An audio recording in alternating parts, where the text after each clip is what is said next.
Que le Seigneur notre Dieu vous bénisse. Nous vous saluons dans le précieux nom du Seigneur et Sauveur Jésus-Christ. Ça faisait un bon moment que j'étais du passage ici. Le Seigneur a permis que nous puissions encore nous le voir. Que son Saint-Nom soit loué. Je vous invite à vous lever pour honorer la lecture de la parole de Dieu. Nous lisons dans l'Apocalypse, chapitre 3.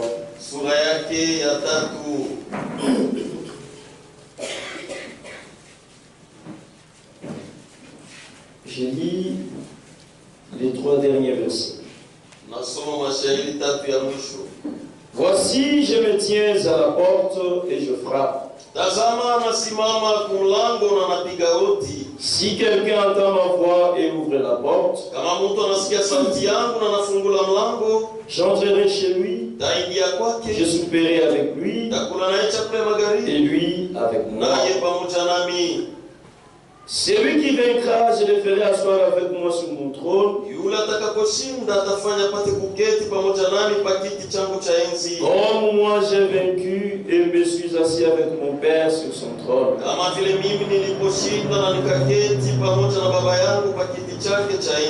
Que celui qui a des oreilles entende ce que l'Esprit dit aux églises.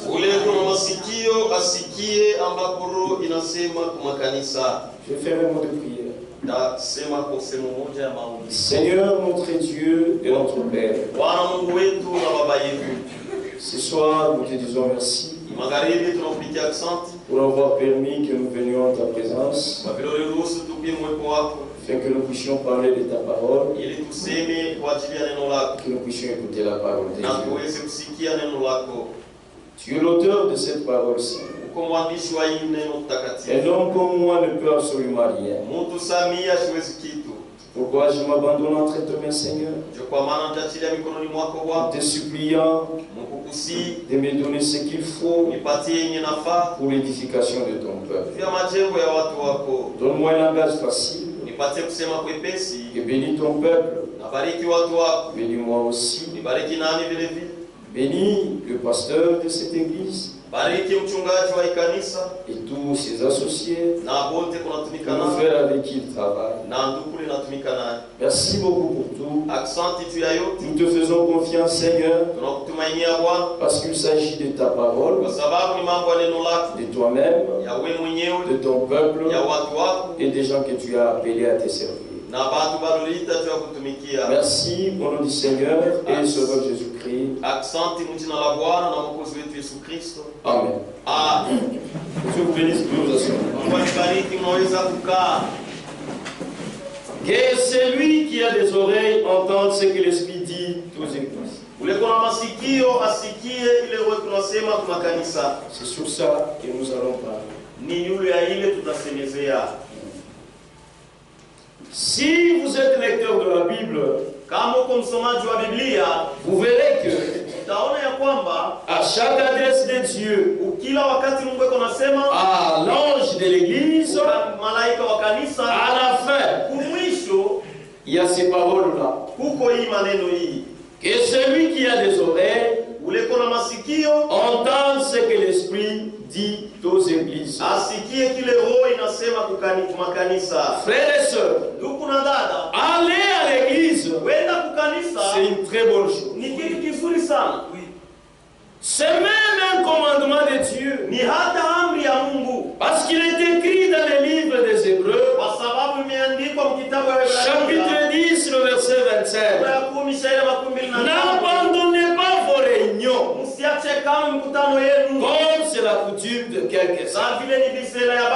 À chaque fois que ces portes sont ouvertes, nous devons être là. À temps. Parce que c'est un commandement du Seigneur. Alléluia. Amen. Mais ce qui est très important, c'est écouter, comprendre et être concerné par la parole de Dieu.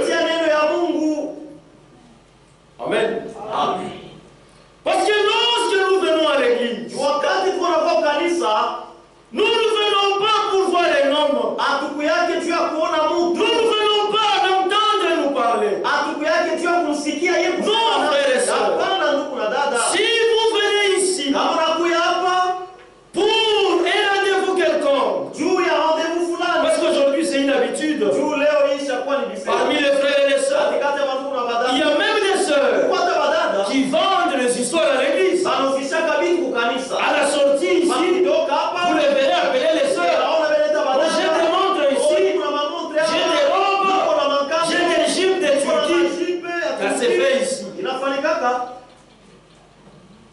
Voyez.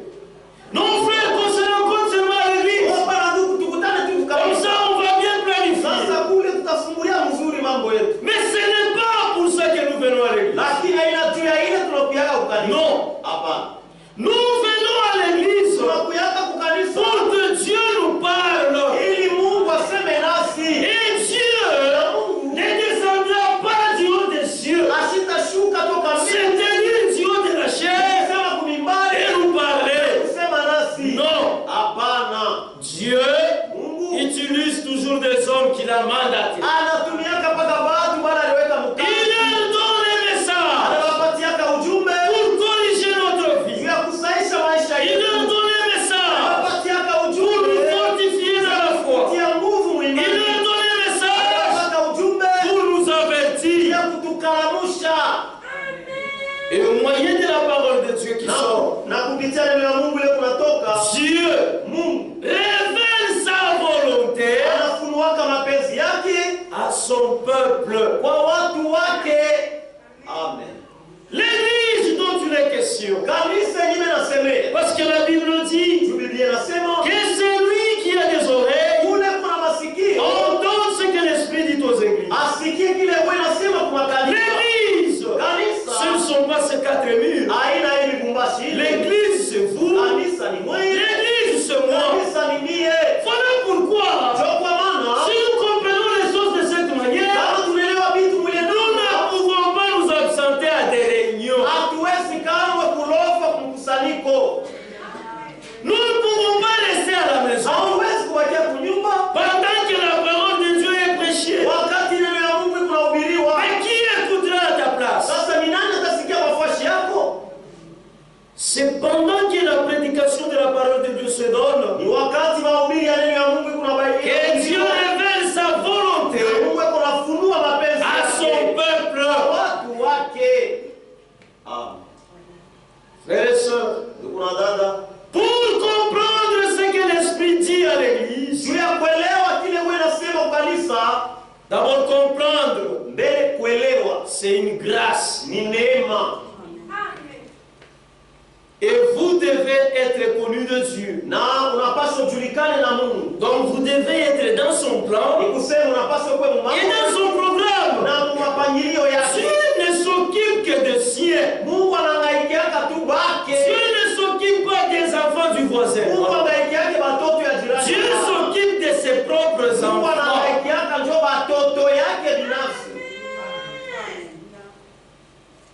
Alléluia. Amen. Vous pouvez vous poser la question aujourd'hui. Il y a beaucoup de gens qui vont dans des églises. Même ici, nous sommes nombreux ici. Nous venons chaque jour à l'église. Mais il y en a au milieu de nous qui vivent comme s'ils n'ont jamais entendu parler de Dieu. Donc nous n'avons jamais eu cette grâce-là de recevoir la révélation de la volonté de Dieu. Parce que quand Dieu parle, il ne parle pas en vain. Il parle avec un objectif. Et cet objectif-là, pour lequel il parle, ça doit être atteint dans ses véritables fils et filles. Écoutez, c'est une grâce. Comprendre, c'est une grâce. Souvenez-vous du temps de Jésus. À chaque fois que Jésus parlait, en dehors de ceux qui étaient ses disciples, personne ne comprenait le langage de Jésus. Ils étaient là. Parce que nous devons comprendre une chose. Il y a écouté et écouter.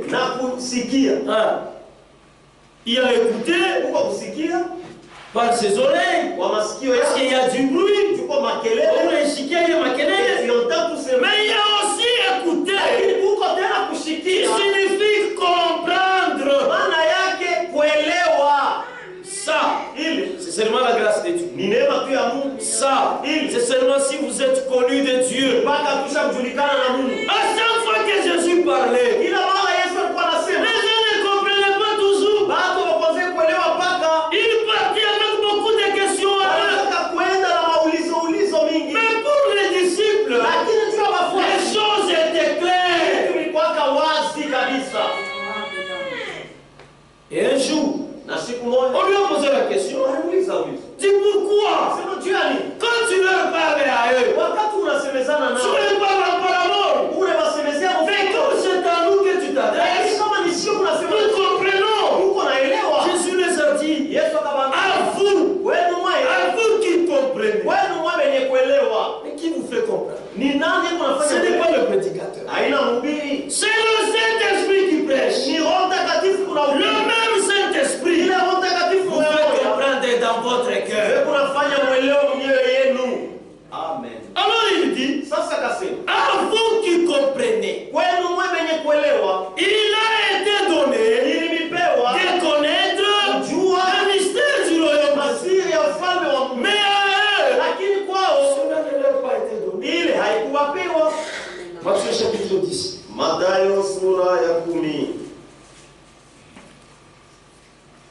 C'est une grâce. Quand la parole de Dieu sort, vous saisissez le sens. Vous saisissez la volonté de Dieu. C'est une grâce. Et cette grâce n'a pas été donnée à tout le monde. Les disciples s'approchaient et lui disent, pourquoi leur parles-tu en parabole? Frères et sœurs, pour nous qui sommes les enfants de Dieu, cette Bible ici, nous la comprenons comme il se doit. Parce que ce n'est pas un homme qui nous l'enseigne. D'ailleurs, aujourd'hui, pour nous qui croyons ce message, les choses sont très claires. Parce que pour nous, ce n'est pas un homme qui nous enseigne, mais c'est le Saint-Esprit au travers de sa parole. Jésus leur répondit, parce qu'il vous a été donné de connaître les mystères du royaume des cieux, et que cela ne leur a pas été donné. Amen. Le verset 16. Mais heureux sont vos yeux, parce qu'ils voient, et vos oreilles, parce qu'elles entendent. Luc chapitre 8.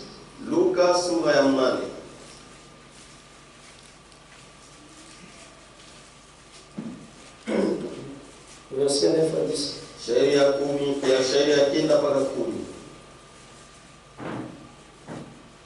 Si je peux commencer légèrement en haut du verset 9. Voici ce qui est écrit là-bas. Que celui qui a des oreilles pour entendre, entende. Ses disciples lui demandaient ce que signifiait cette parabole. Il répondit, il vous a été donné de connaître les mystères du royaume de Dieu. Mais pour les autres, cela leur est dit en parabole, afin qu'en voyant, ils regardent comme ça. Afin qu'en voyant, ils ne voient point. Et qu'en entendant, ils ne comprennent point. Alléluia. Amen. Pour comprendre la volonté de Dieu, accepter sa parole, il faut que lui-même, pour comprendre la volonté de Dieu, c'est une virgule. Pour comprendre la parole de Dieu et accepter sa parole, il faut que lui-même vous ouvre les cœurs. Amen. Il faut que lui-même vous ouvre les cœurs. Dans la Bible ici, dans le livre des Actes des Apôtres, Paul nous parle des femmes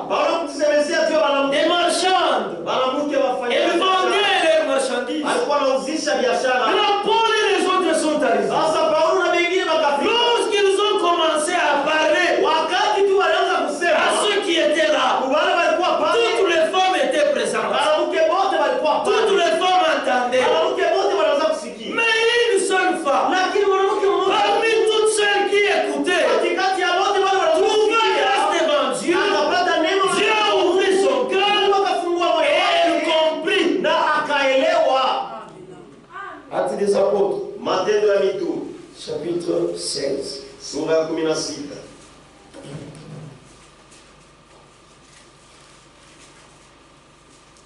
Cette compréhension Hii kuelewa est donnée seulement aux enfants de Dieu. imepewa tu kwa watoto ya Mungu. Demandez même aux gens qui vont dans des églises. Muuliza hata watu wanaenda kwa Mais qu'est-ce qu'on va prêcher aujourd'hui?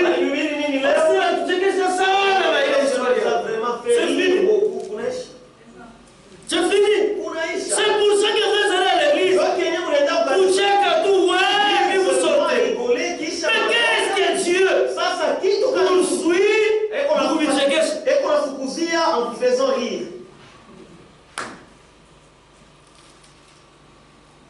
Chapitre 16. Sura ya 16. Verset 13. Shairi yake ya 13 mpaka 15.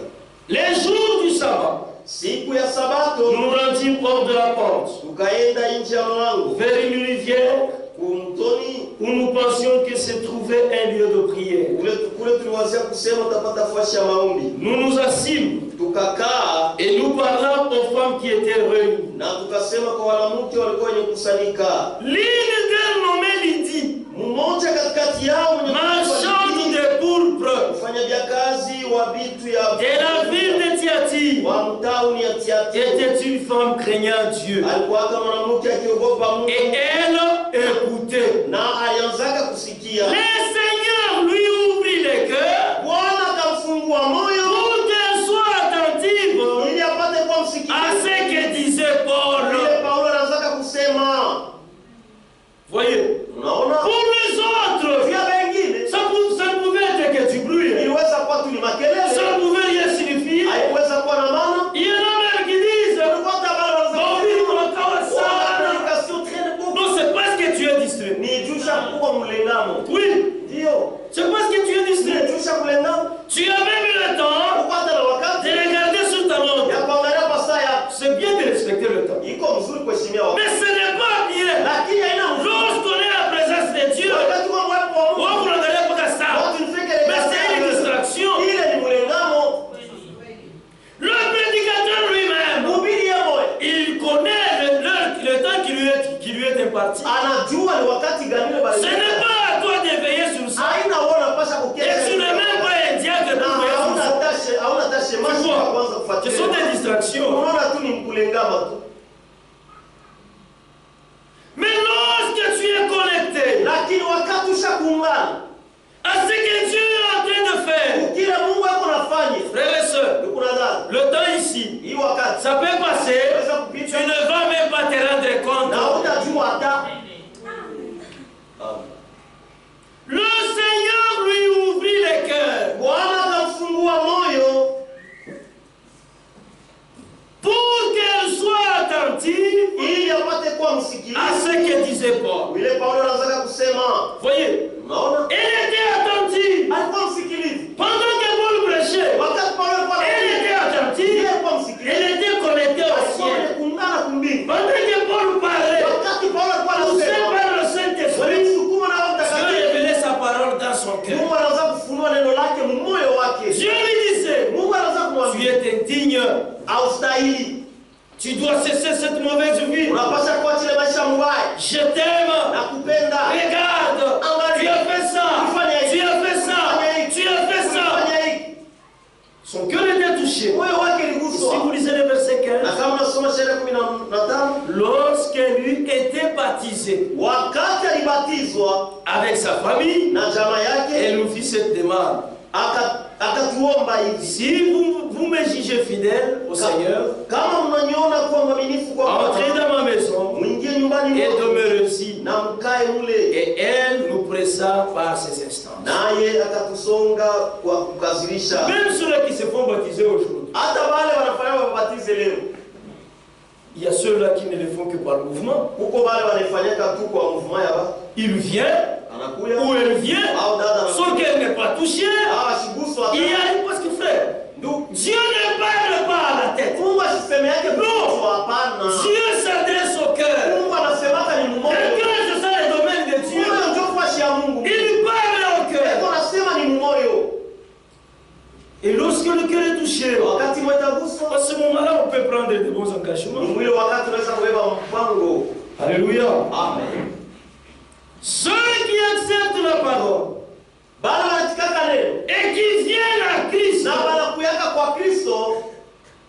ceux qui acceptent la correction de la parole, ils ne le font pas par eux-mêmes.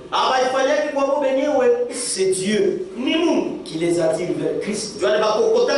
C'est Dieu qui leur donne la grâce d'accepter la correction de la parole de Dieu. Frère, l'homme tel qu'il est, depuis que l'homme était tombé dans les jardins de Dieu, il est très méchant, très mauvais. Et son cœur, il est lié au Baya.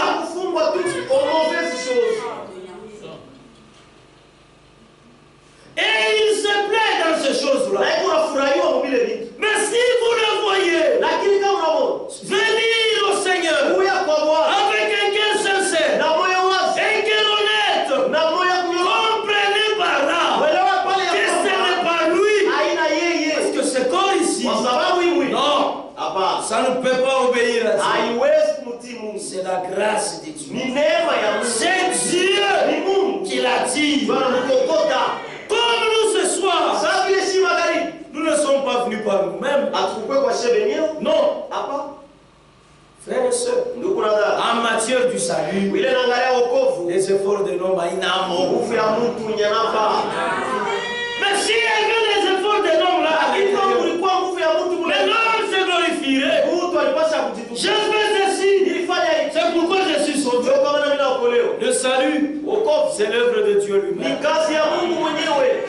Amen. C'est Christ qui les attire.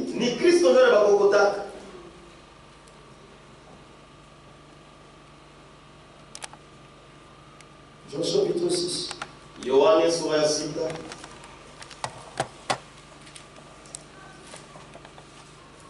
Si Christ ne t'a pas attiré, tu peux venir jusqu'ici. Ici où tout le monde dit, s'il y a un endroit où on prie Dieu, c'est là-bas.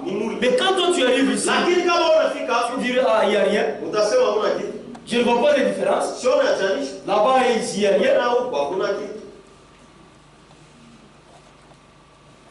Le verset 6.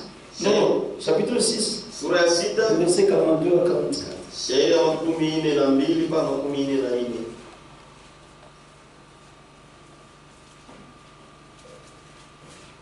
Et il disait,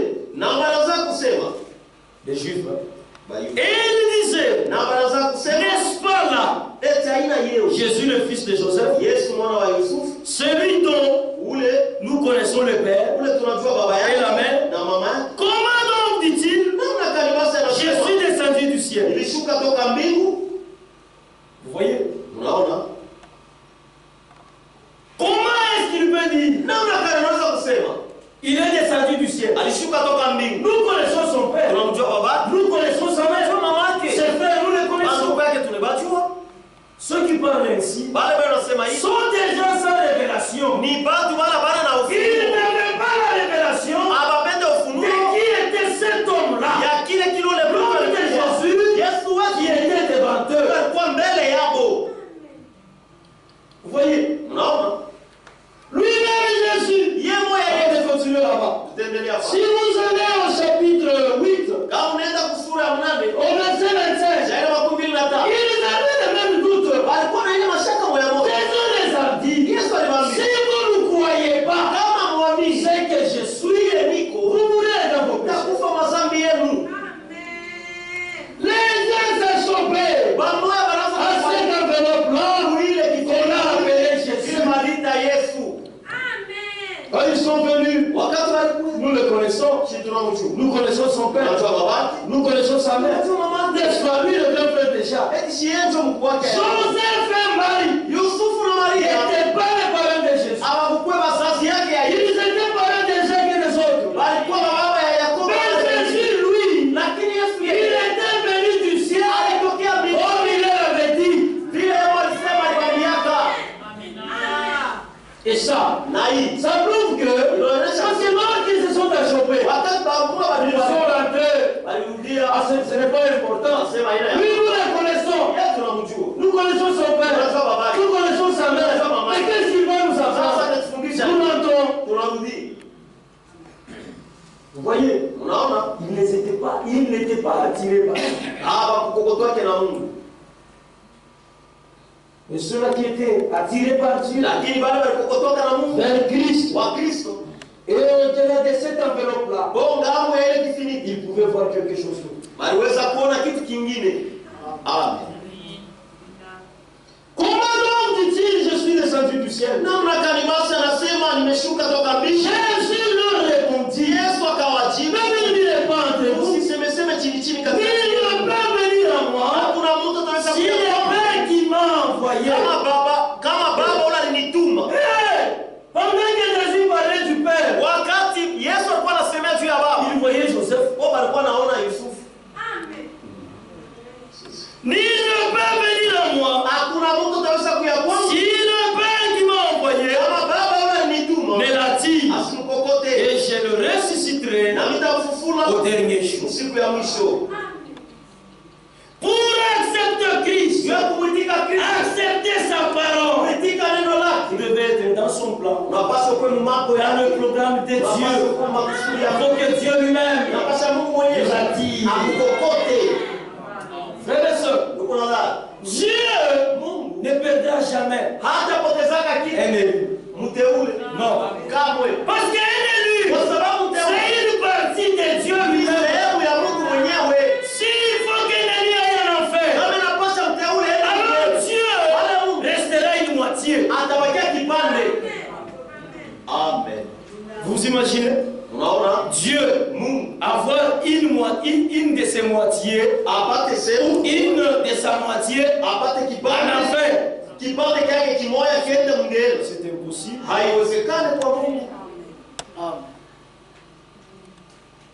C'est pourquoi pour un élu, la parole de Dieu n'est pas Dieu.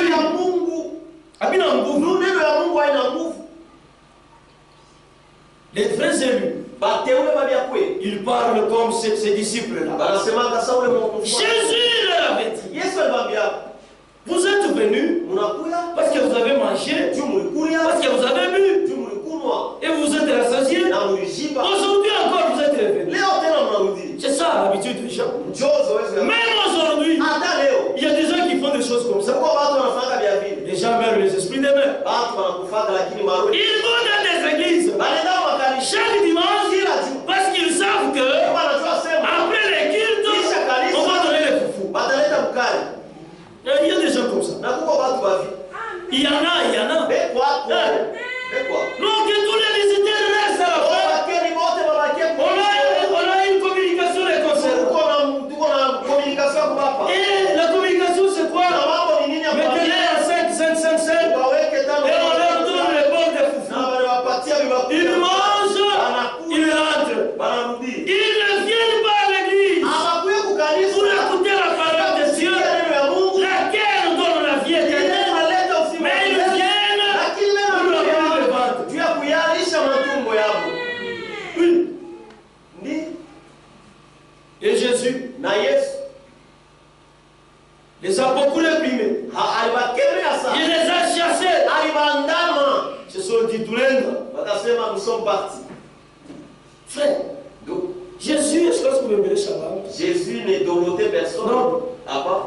Jésus avait besoin de voir dans ce genre-là qui venait à lui l'amour de la vérité, l'amour de la parole de Dieu.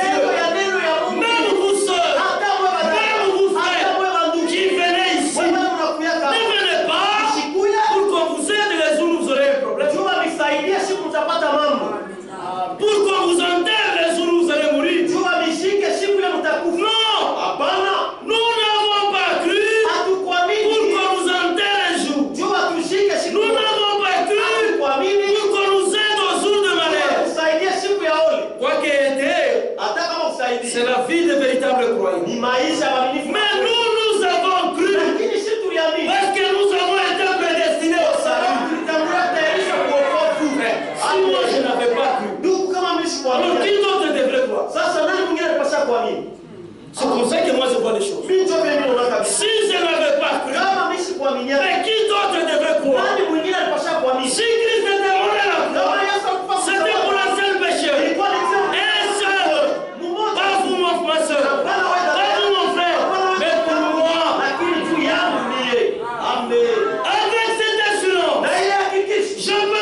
tutakuzika, tutakwenda mserikali wa Kiro, tutakwenda kwa ya Kiro.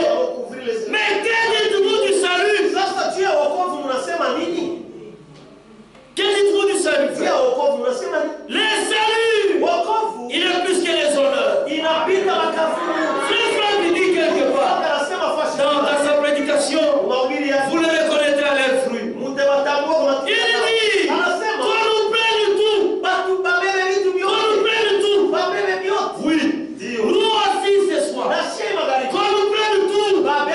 Les respects, on les prenne. Oui. Les respects, les honneurs, tout, l'argent, les véhicules, tout, qu'on nous prenne tout, mais qu'on nous laisse là-bas. Avec la parole de Dieu, nous vivons, et avec la parole de Dieu, nous allons dans la tombe. C'est ce que nous croyons. Même si je suis à l'hôpital, on communique ici. Votre frère tel est malade à l'hôpital. Vous ne venez pas. Moi, ça ne me fera ni chose. Je vous dis la vérité. Vous-même, si vous ne connaissez pas de tout ce temps, c'est ici où je vous ai connu. Mais il y a quelqu'un qui m'a connu dès avant la fondation du monde. Celui-là, quand vous m'abandonnez, il ne m'abandonnera jamais. Celui-là, quand le médecin du monde échoue de me guérir, lui, me guérira. Celui-là, quand il se décide dans sa volonté, il dit que je meurs, je mourrai. Mais il me ressuscitera. C'est une promesse. Le mort en Christ ressusciteront promesse. Et le vivant seront transformés. C'est pourquoi nous chantons que l'ami fidèle est en nous avons tout en Jésus-Christ. Toujours prêt à nous entendre. Toujours prêt à nous comprendre. Lorsque l'homme qui ne peut voir ton cœur te condamne, mais Dieu qui est au-dedans de toi, il compatit. Ne vous attachez pas à l'église. Ne vous attachez pas au pasteur. Ce sont des hommes. Oui, ils tombent aussi malades. Il tombe aussi malade. Il est malade. Tu l'appelles, tu viens te voir parce que tu es malade.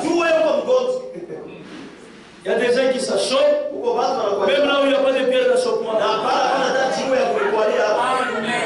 Frères et sœurs, si vous croyez très bien, vous n'aurez pas de problème avec Dieu, vous n'aurez même pas de problème avec ses serviteurs, vous n'aurez pas de problème avec les sœurs, vous n'aurez pas de problème avec nos frères.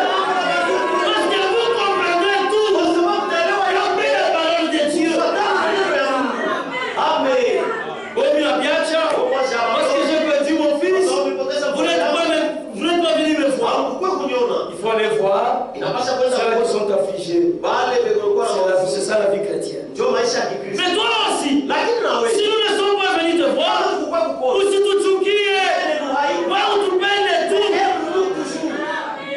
c'est dur.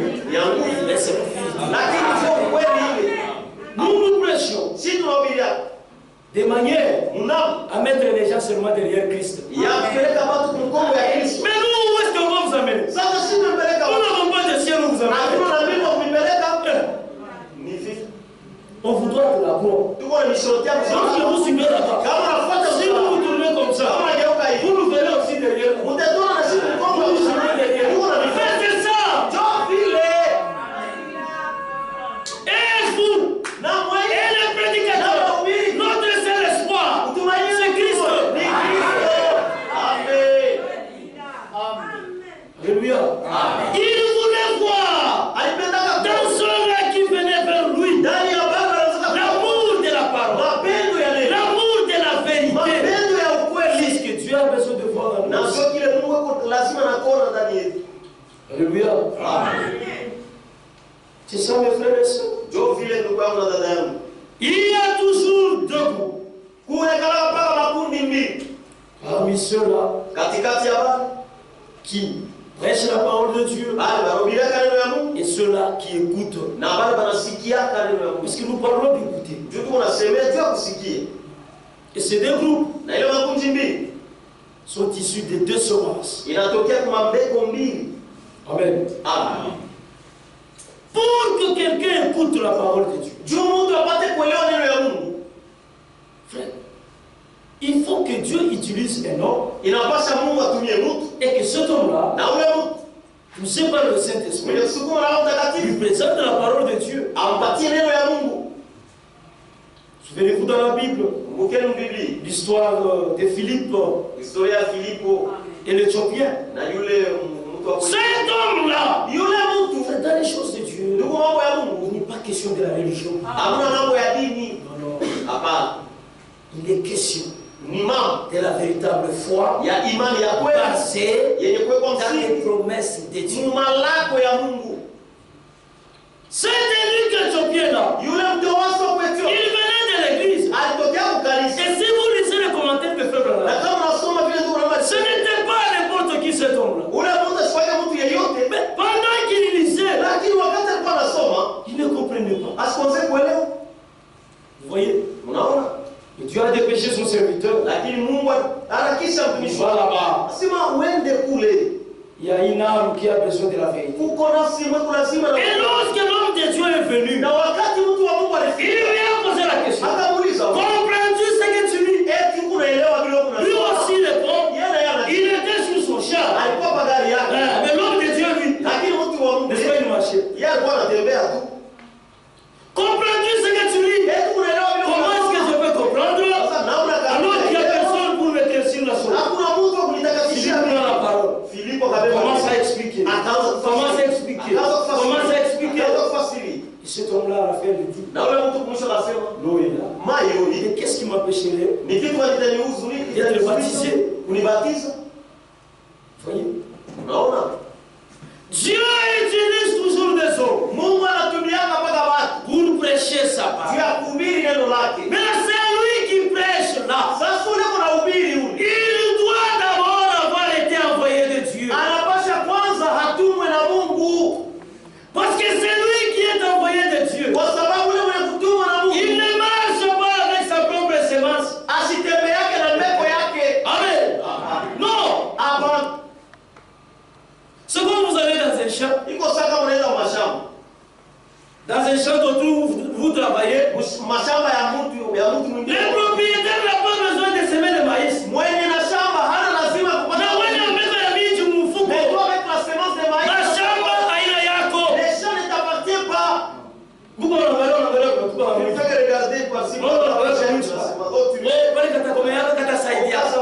Pour les propriétaires du champ,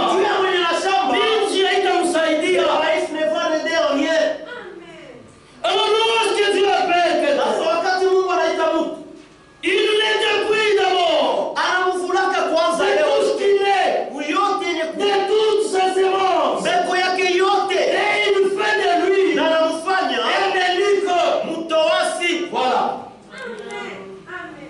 Et quand cet homme-là est jugé digne par Dieu, alors Dieu prend sa sémence, il lui confie. Va semer dans mon champ. Alors quand il vient, il va semer la sémence. Il sème la sémence. La Bible dit comment est-ce qu'ils vont croire s'il y a personne qui prêche? Comment il y aura des prédicateurs si Dieu ne les envoie pas? Amen. Vous voyez? Pour qu'un homme ou une femme vienne au salut, il faut que Dieu envoie son serviteur.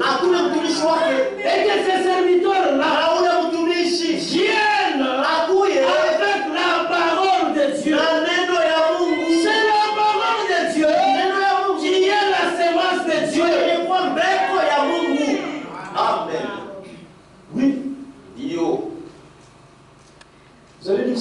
mais je cours derrière le temps.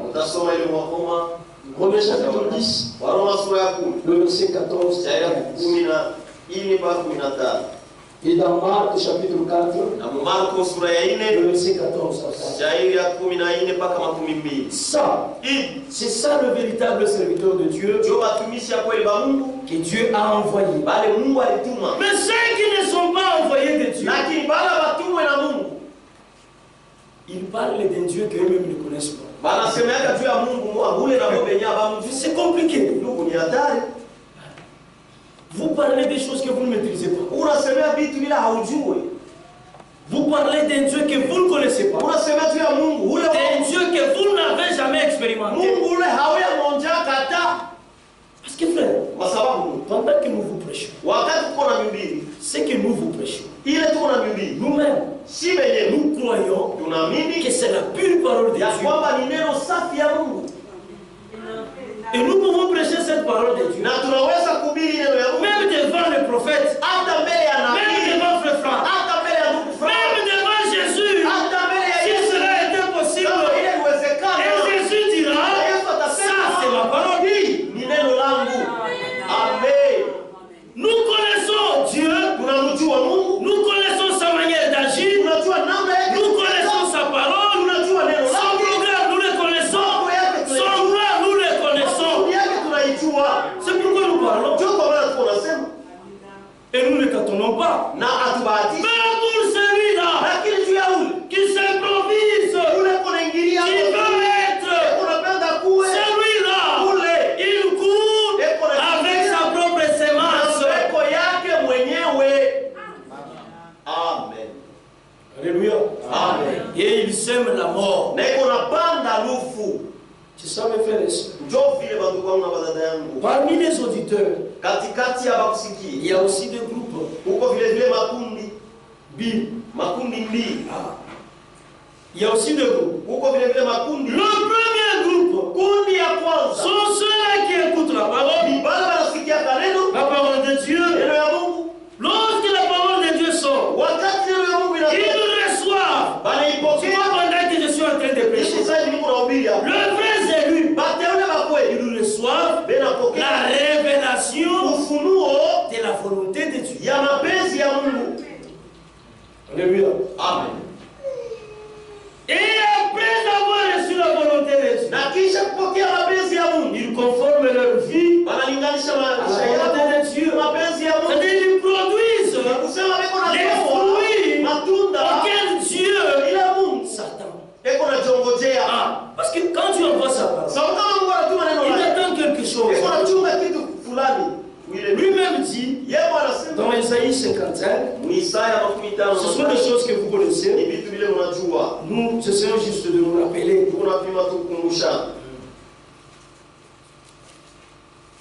55, le verset 10 à 11. Comme la pluie et la neige descendent des cieux et n'y retournent pas sans avoir arrosé, féconder la terre et fait germer les plantes sans avoir donné la semence au semeur et du pain à celui qui mange. Ainsi en est-il de ma parole qui sort de ma bouche. Elle ne retourne point à moi sans effet, sans avoir exécuté ma volonté et accomplir mes desseins. Lorsque la parole de Dieu sort, Dieu ne peut pas te confier sa parole, ne peut pas t'envoyer sa parole. Après qu'ils disent que non, c'est difficile, tu ne c'est faux. Non. Si Dieu vous demande de faire quelque chose, c'est que d'après lui, vous réussirez. D'ailleurs, nous devons comprendre le fait. Ce n'est pas nous qui réussissons. Non. Ce n'est pas par nos efforts que nous mettons la parole de Dieu en pratique. Ce n'est pas par nos efforts, mais c'est par la grâce. La grâce de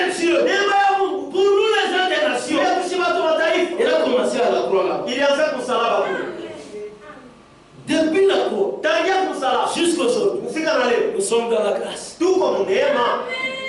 Alléluia. Dieu vient. Il te dit, ne fais pas ça. C'est contraire à ma parole.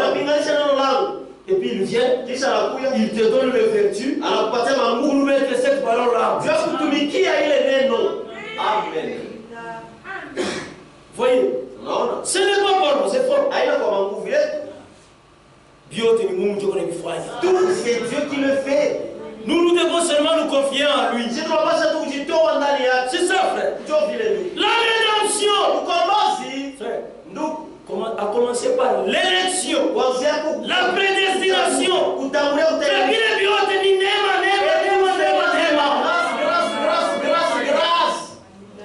Même vivre la parole, c'est une grâce. Que tout le monde n'a pas eu, bien sûr. Il est pas tout le Alléluia. Amen. Jean chapitre 14. Yohane sura 14.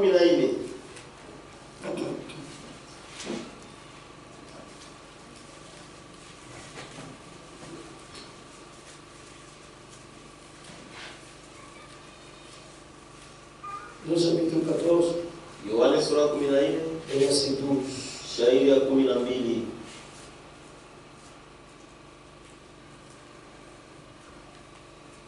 En vérité, je vous le dis. Celui qui croit en moi fera aussi les œuvres que je fais. Et il en fera de plus grandes. Parce que je m'en vais au Père. Les œuvres de Jésus, c'était quoi? Parce qu'il dit, celui qui croit en moi fera les œuvres que je fais. L'œuvre de Jésus, depuis le commencement de son ministère jusqu'à la fin, c'était faire la volonté de celui qui l'a envoyé. Amen. Si nous aussi, nous croyons en Christ, alors nous aussi, nous allons dire comme lui, ma nourriture, c'est faire la volonté de celui qui m'a envoyé. Amen. Frère, Christ nous a appelés au salut pour que nous puissions continuer son œuvre. Les hommes tout comme les femmes, nous devons continuer l'œuvre de Dieu. Nous ne devons pas nous arrêter. Amen. Le frère Branham fait un commentaire dans le message Le Haut du temps de la fin. Il dit, celui qui croit en moi, celui qui croit ici, c'est cet homme-là, cette femme-là, qui était en Christ dès avant la fondation de celui qui était dans ses racines, celui-là qui était en lui, lorsqu'il viendra, alors celui-là fera le même œuvre que Christ a fait. Amen. Nous comprenons, frère. Si aujourd'hui les gens sont difficiles à accepter la parole de Dieu, à conformer leur vie à la parole de Dieu, c'est qu'ils n'étaient pas en Christ. Amen. Oui. Dio. C'est ça, frère. Amen. Amen. Le deuxième groupe, ce sont ceux-là qui peuvent écouter avec ses oreilles. Ils peuvent se réjouir, ils peuvent chanter, ils peuvent danser. Mais pour eux, la parole de Dieu, la volonté de Dieu ne signifie rien. Vous voyez? Isaïe dit, dans Isaïe 26, c'est comme une femme qui dit à son mari, je suis enceinte. C'est vrai. Ni kweli? Que Dieu soit loué. Mungu asifiwe. Vraiment c'est bien. Ni nzuri Mais sana. elle-même sait qu'elle n'est pas enceinte. Lakini yeye mwanamke anajua sema hana na mimba. Vous voyez? Unaona? Tout ça c'était pour attirer l'attention du mari. Yote ilikuwa ni juu ya kukokota angalifu ya bwana yake. Vers elle. Kwake yeye. Mais il y a rien. Lakini hakuna kitu hata. Il faut même chercher les histoires. Il y a des femmes très malignes. Huko mwanamke ba kalamushi sana. Parce que les histoires les mettent dans le ventre. Anatafuta vitu mwana anaweka mtumbo mfu. Ferme là-bas. Anafunga. De tout ce temps ici, Wakati yote quand le mari n'est pas là, et c'est que le mari rentre à 16h. anajua sema bwana anarudiaka À 16h. 15h30, elle sera pour le mettre. Mais Anaiweka. quand le mari n'est pas là, Kama bwana ça va anapo être- il enlève ça il dépose. 15h. 15h. Anabeba. Quand le mari vient, Wakati on commence à faire les semblants, anaanza kulanda des faux semblants, des caprices de la grossesse. caprice ya Ah, moi mimba. seulement les yeux. Mimba kama Les yeux, hiyo. oh, yo creo que ça, mais. Est-ce que toi tu connais là au prendre des choses? C'est vrai, non, ça. Mais va acheter seulement. Donc, je vais d'abord voir mon médecin, là, gynécologue. Oh, vinaenda kuona mbele Il va là-bas, il s'arrange avec un médecin. Nenda Il kule. y a aussi des médecins très lucés. Na wewe mlama Tu m'attends pour ça. Pour ça, tu dois me donner 1000 $. tu es ahí utanipa $1000. Mais docteur, je ne suis pas bon. Qu'est-ce qu'on va faire? Moi, je suis médecin. Tu vas donner 1000 $. Ueleta tu $1000. Oui. Non, tu vas donner 1500. Utaleta 1500. Comme ça, je te dirai la suite. Kisha atakwambia kitu. Sawa. Il appelle même le mari. Anaenda na bwana. Il ne faut plus déranger ta femme. Haipasi kwanza Plus qu'elle fasse des travaux lourds, wakazi ya nguvu son hapana. corps est trop léger, et il risque d'apporter. Tu vois, bien préparé. Elle est là. Pour moi, c'est ça, voilà. Dans son cœur, elle s'est dit, je les ai déjà menti. Et Non. chaque mois, il va là-bas, Kila mwezi kunaenda. il vient avec les ordonnances, Kwa na ordonnance. il donne l'argent, Leta fedha. vous payez les produits. Tu vas kuuza Mais il ne madawa. paye pas. Et c'est Na tout. ashuse. Njoo anaelewa sema hana na mimba. Elle compte seulement le mal. Yeye kunisabia mpaka miezi. Quand le médecin lui dit, Kama mwana anamwambia, ça y est, il est dans 8 mois, 7 mois. comme c'est 7 mois, Gaïl, il faut te montrer ça, on a passé un tour. nous devons dire à ton mari que non, ça. Il t'a pas dit, t'as ça, là, tu vois, là. Comment tu vas mettre au monde et pourtant tu n'es pas enceinte? Un jour, elle s'est réveillée. Dis-moi là. Kimolo! Oh, la tête ne sait pas bien! Amène-moi à l'hôpital! Oh, ça ne va pas! On l'amène à l'hôpital. Anampeleka à l'hôpital. Ce médecin vient. Ule mganga Madame, venez! Ah, c'est moi, docteur Gabriel. Ami pas quand docteur Docteur Gabriel. Gabriel. Ah, docteur Gabriel. Confia. Parce que l'autre là va découvrir. Tu l'as regardé ça fumble. On appelle Gabriel. Non. Son cas est très difficile. C'est seulement moi. Dieu connaît ton cœur, monsieur. Mungu anajua moyo wako ndugu. Tu peux tromper tout le monde. Mais Dieu, tu ne tromperas pas. Là, ils sont. Bon, monsieur, vous voyez, ce sont des impressionnistes. Moi aussi, je suis un personnel soignant. Donc, je connais les histoires de Michel Tabert.